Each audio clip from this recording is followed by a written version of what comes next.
Assalamualaikum warahmatullahi wabarakatuh. Alhamdulillahirabbil alamin hamdan katsiran thayyiban mubarakan fi kama yuhibbur rabbuna wa yarda. Asyhadu an la ilaha illallah wahdahu la syarikalah wa asyhadu anna Muhammadan abduhu wa rasuluhu wa ba'du. Semoga Bapak semuanya dan Ibu jamaah subuh sekalian senantiasa dalam keadaan sehat, tambah sukses, makin berkah dan bahagia. Kita masuk kepada maqalah as-saminah asyarah, maqalah yang ke-18. Qala alaihi salam, bersabda Nabi sallallahu alaihi wasallam, arba'atu jawahir fi jismi bani adama yaziluha arba'atu asya. Ada 4 mutiara. Yang dimaksud mutiara itu di sini hiya libasut tabi'ah, pakaian tabiat. Ada 4 mutiara, jadi 4 pakaian tabiat atau akhlak mulia sebetulnya di sini. Fi jismi bani Adam, yang ada pada jasmani, pada badan Nabi Adam, pada sosok Nabi Adam. Yaziluha arba'atu asya, tapi akan tergelincir, akan terhapus, akan hilang dengan 4 perkara juga. 4 perkara. Ada 4 mutiara pada diri Nabi Adam akan hilang dengan 4 perkara, yaitu hilang dengan minas sifatil madhmumah. Ada mahmudah, ada madhmumah. Hilang dengan 4 sifat buruk. 4 sifat mutiara hilang dengan 4 sifat yang buruk. Amal jawahir fal aqlu wal haya'u wal amalus salih. Satu lagi berarti waddin ya. Amal jawahir, adapun mutiara, pertama adalah al-aqlu, fal aqlu. Kedua waddin, agama. 3 wal haya'u, rasa malu. Dan yang keempat amalus soleh. Itu semuanya jawahir, jama dari jauharun, jauhar, jawahir, itu mutiara. Amal jawahir fal aqlu, akal itu maksudnya jauharu ruhani khalaqahullahu ta'ala muta'allaqan bi badanil insan,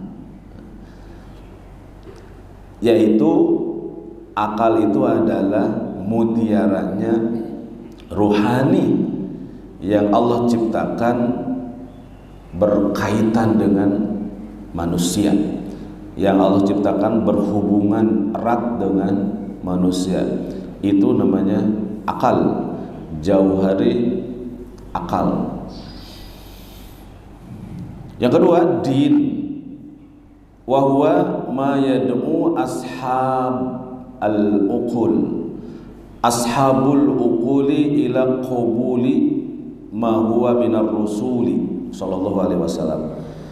Yang dimaksud di sini adalah keberagaman seseorang, ma yad'u ashabul uquli, yang mengajak pemilik akal tadi kan punya akal, lalu punya agama. Agama itu yang dimaksud adalah sesuatu yang mengajak yang punya akal itu ila qabuli, untuk mengabulkan, untuk menerima mahwa apa saja yang datang minar Rasul sallallahu alaihi wasallam, dari Rasulullah sallallahu alaihi wasallam. Jadi pertama kita diberi dalam versi lain hidayatul aqli, hidayah akal itu sudah inherent dalam diri manusia, menyatu dalam diri manusia. Kemudian hidayah akal itu dikembangkan, didukung, diperbaiki, diarahkan dengan agama. Itu agama itu yang mengajak akal untuk menerima apapun yang datang dari Rasulullah Sallallahu Alaihi Wasallam. Itu akal. Yang kedua, yang ketiga ya sekarang, wal haya'u wal amalus shalih. Yang ketiga adalah rasa malu. Rasa malu pada diri seorang itu juga mutiara, karena akan mencegah orang dari melakukan sesuatu yang tidak senonoh. Yang senonoh apa yang tidak senonoh? Yang senonoh ya. Wal haya'u, rasa malu. Dalam hadis yang lain Rasulullah menyebutkan al haya'u minal iman. Lengkapnya begini. Al imanu bid'un wa sab'una au bid'un wa sittuna syu'batan. Iman itu ada 70 atau 60 bagian. Wal haya'u minal iman. Dan malu adalah sebagian dari iman. Masih ada rasa malu menunjukkan masih ada iman. Yang keempat, wal amalus sholih, dan amal soleh. Itu semua adalah mutiara yang dimiliki oleh manusia. Sekarang lihat, ada 4 yang menghilangkannya. Fal ghadabu yazilul aqla. Marah dapat menghilangkan akal, paling tidak mengurangi akal, bahkan bisa benar-benar menghilangkan akal kemarahan itu. Al-Ghazali panjang dalam Ihya Ulumuddin membahas masalah ghadab, masalah kemarahan itu, sebab-sebabnya dan pengobatan-pengobatannya. Jadi orang yang mudah marah itu, nah saya ikut kesimpulannya aja dalam Ihya Ulumuddin, bukan kelebihan. Orang yang cepat marah itu bukan menunjukkan kelebihan. Justru orang yang pemarah itu adalah orang yang berkekurangan, nukson. Tapi kebanyakan orang menganggap kalau marah itu menunjukkan atau mempunyai rasa maskulin. Disebutnya apa? Ar-rujulah. Dari kata rujul itu laki-laki. Kalau rujulah itu kelaki-lakian, maskulinitas. Ada orang kalau nggak marah nggak merasa maco. Kalau gua diam aja sih, dianggapnya kayak perempuan. Emang dikira perempuan gak suka marah? Bahkan di Al-Ghazali, tapi itu versi Al-Ghazali dulu ya. Ya namanya juga pandangan zaman dulu, terikat oleh saat itu. Menyebut bahwa orang Turki, orang Kurdi, dan perempuan itu satu alinea, satu baris. Dianggap tipe-tipe yang cepat marahnya. Tapi jangan dipahami sampai saat ini, sekarang belum tentu. Bisa saja lebih parah. Itu. Jadi fal ghadabu yazilul aqlan. Kemarahan akan menghilangkan akal sehat. Wa huwa nurun fil qalbi yu'rafu bihil haq wal batil. Dia itu, akal itu sejatinya adalah nurun fil qalbi, cahaya yang ada di dalam hati, Kalimat ini dibahas satu buku oleh Al-Ghazali namanya Mishkatul Anwar. Mishkatul Anwar bicara tentang cahaya. Ternyata yang dimaksud adalah hati manusia. Wa huwa nurun fil qalbi, cahaya di dalam hati akal itu, yu'rafu bihi, dengan akal itu dapat diketahui. Terjemahnya dari bihi dulu, bisa juga dari yu'rafu. Dapat diketahui dengan akal itu al-haq wal batil, al-haqqa wal batil, kebenaran dan kebatilan. Itu nurun fil qalbi ya'rifu bihil haqqa atau yu'rafu bihil haqqa wal batil, yang dapat diketahui dengan akal itu al-haq dan batil. Al-haq ini bisa dibaca dua-duanya. Kalau dibaca di depannya yu'rafu bihi, al-haqnya harus dibaca al-haqqu wal batilu karena jadi naibul fa'il. Kalau di depannya dibaca dengan ya'rifu, maka al-haqqnya harus dibaca patah, ya'rifu bihil haqqa wal batila. Jadi perlu diketahui dalam membaca kitab tidak satu variasi, kadang-kadang bisa ada satu dua variasi, bisa ada satu dua macam dan yang tidak merubah makna, atau ada juga yang merubah makna. Makanya perbedaan pemahaman di dalam Islam salah satunya karena cara mengi'rab yang berbeda, cara membaca yang sedikit agak berbeda. Itu yang membuat perbedaan. Tapi tidak banyak, tidak terlalu parah, tidak esensial, tidak. Kalau di sini dibaca yu'rafu bihil haqqu wal batil, dibaca ya'rifu bihil haqqa wal batila, sama saja itu. Itulah akal, cahaya yang ada dalam hati yang dengan akal itu bisa diketahui kebatilan, kebenaran dan kebatilan. Rawahu Arwiya annahu sallallahu alaihi wasallam qala, bersabda Rasulullah sallallahu alaihi wasallam, ya Muawiyah, ya Muawiyata, iyyaka wal ghadab, fa innal ghadaba yufsidul iman kama yufsidus sabral asala. Ya Muawiyah, wahai Muawiyah bin Abi Sufyan, ya, yang menjadi khalifah setelah Ali.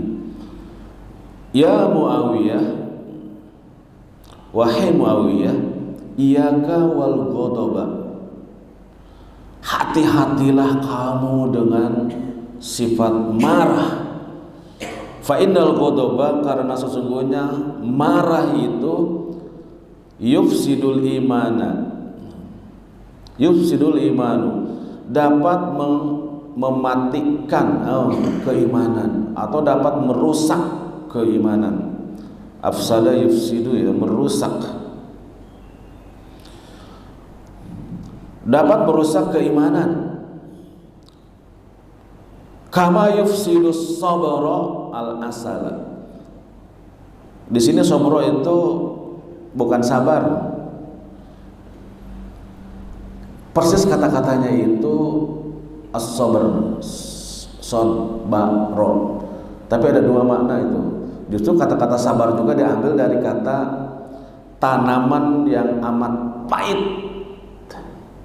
Maka disebut sabar itu orang yang, karena orang yang menahan rasa pahit itu berarti sabar itu. Makanya kata-kata sabar itu sebetulnya asal mulanya tanaman yang sangat pahit, pohon sabar, tanaman sabar. Kita apa di kita itu? Pokoknya ada tanaman pahit, buahnya yang tidak enak, itu namanya tanaman sabar. Karena orang harus hati-hati di situ. Kama yufsidu sabra, kama yufsidu sabru al asala, gitu bacanya. Sebagaimana sabar, pohon sabar di sini diterjemahkan racun. Sebagaimana racun dapat membuat merusak madu, racun dapat merusak madu, begitu. Bagaimana membedakannya kata sober, tanaman yang beracun, yang pahit, atau dilihat konteks kalimatnya aja. Gak mungkin kan di sini diterjemahkan pohon beracun tadi itu. Ya pasti kesabaran di sini terjemahannya. Jadi membaca kitab itu, menerjemahkan itu, selain nahu, sorok, kaidah, harus tahu murad,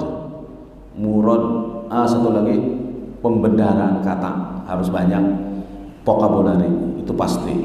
Meskipun nahu soroknya hafal, alfiyah hafal segala macam, kalau tidak ada pembenaran, misalkan orang pesantren ngapalin jurumiyah, imriti, alfiyah di keluar kepala itu, belum tentu otomatis bisa baca itu.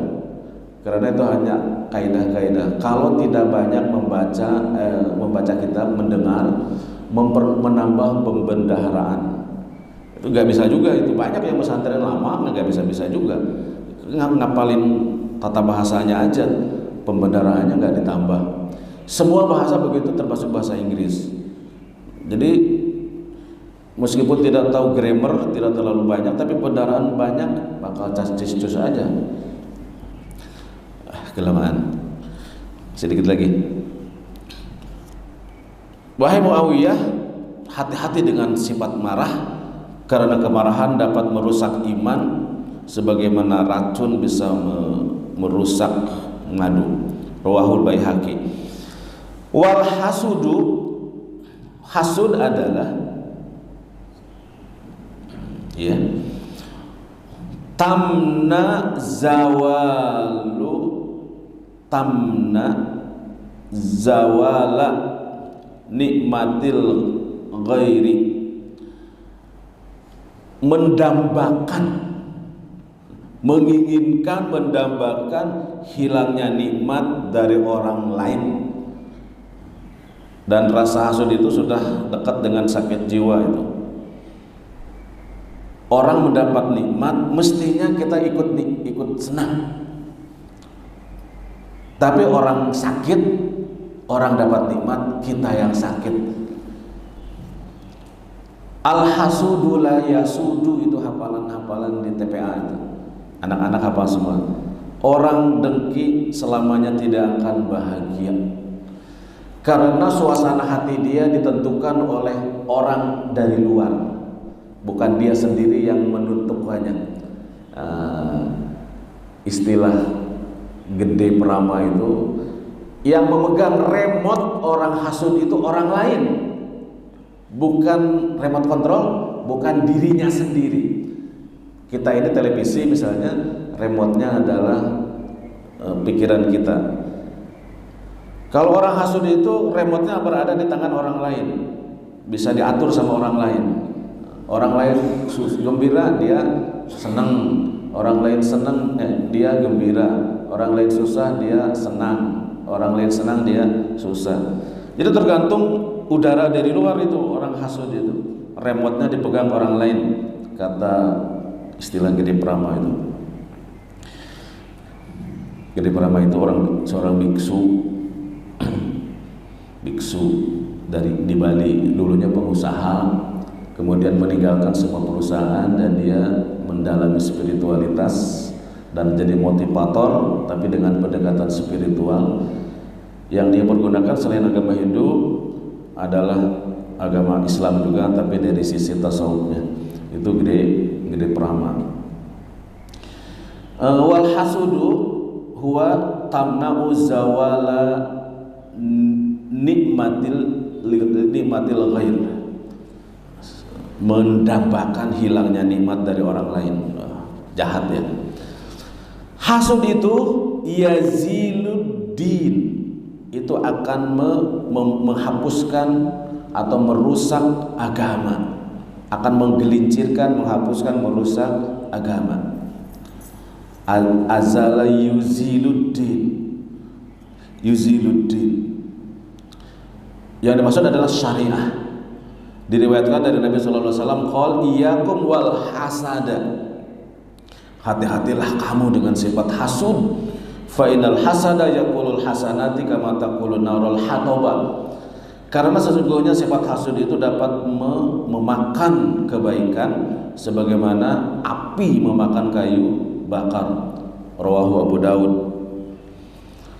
Qala terakhir, wat tamu, toma itu menginginkan rezeki yang ada pada orang. Toma itu berkembang ketika anak itu kecil bersaing gitu.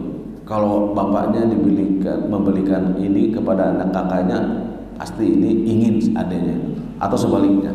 Toma pokoknya, toma. Kata-kata toma itu sejak kecil saya sudah sering dengar dari bapak saya itu. Karena saya dengan bersaing dengan ponakan itu. Jangan toma kamu, jangan toma, ulah toma mana? Saya kira bahasa Sunda toma itu, bahasa Arab ternyata. Toma itu menginginkan atau jadi tamak ke dalam bahasa Indonesia, jadi tamak itu dari kata toma itu. Toma itu adalah ar-raghbatu fi syai', menyukai sesuatu yang ada pada diri orang. Yuzilul haya, akan menghapus rasa malu, Wal ghibah tuzilul amalas salih, sedangkan ghibah akan menghapus atau akan merusak, di sini lebih tepatnya menghapus amal soleh. Wal ghibah bikasratil goin, dengan dikasrahkan gini, ghibah dibacanya, an yudhkara syahsa musawa al insan fi ghibatihi wa huwa fihi. Ghibah itu adalah ayyadhkura syakhsa, menyebut-nyebut seseorang. Musawi itu sama, al insan fi ghibatihi wa hiya fihi. Di kalimat lain, dzikru akhaka bima yakrahu, menyebut-nyebut orang, keburukan orang lain, menyebut-nyebut orang dalam konteks keburukan. Kita udah paham lagi bah itu apa. Menyebut-nyebut nama orang tapi dikaitkan dengan keburukannya, maka disebutlah menyebut-nyebut keburukan seseorang. Ayat kalau syahsu musawal insan fi ghibati wa in lam takun fihi wa hiya buhtan. Kalau keburukan itu tidak ada pada orang yang kita omongkan, kalau di sini yang pertama tadi menyebut-nyebut keburukan orang sama, sesuai, musawi itu sesuai dengan orang yang kita omongan itu. Fi ghibati, memang sesuai, ada seseorang itu pelit, kita bicarakan dia itu pelit, kan sesuai omongan kita dengan faktanya. Kalau bahasa kita membicarakan keburukan seseorang sesuai dengan faktanya, itu ghibah asli. Tapi wa illam takun fihi, kalau tidak sesuai fakta, fahiya buhtan, itu ngibul namanya, itu hoak, itu bohong namanya. Kalau ngomongin seorang tapi tidak sesuai fakta, itu namanya bohong, buhtan, itu di atasnya ngibul itu. Wa in wajahahu biha fahuwa syatam,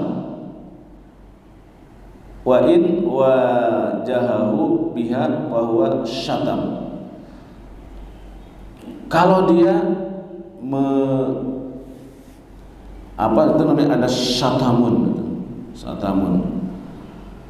Kalau dia senang melihat orang lain dalam keadaan tertentu, dalam keadaan susah, itu disebutnya juga syatam. Syatam itu senang dengan keburukan menimpa pada orang, menyenangi keburukan pada seorang. Syatamun dalam bahasa Jerman atau dalam bahasa Inggris namanya Schadenfreude. Schadenfreude itu menginginkan, merasa senang dengan penderitaan yang dialami oleh orang lain. Saya kira demikian. Ada 4 johari, mutiara yang bisa hilang dengan 4 penyakit. Akal jauhari bisa hilang dengan marah. Agama adalah jauhari, mutiara akan hilang dengan hasud. Malu adalah jauhari, akan hilang rasa malunya, akan hilang dengan tadi haya ya, malu akan hilang dengan apa?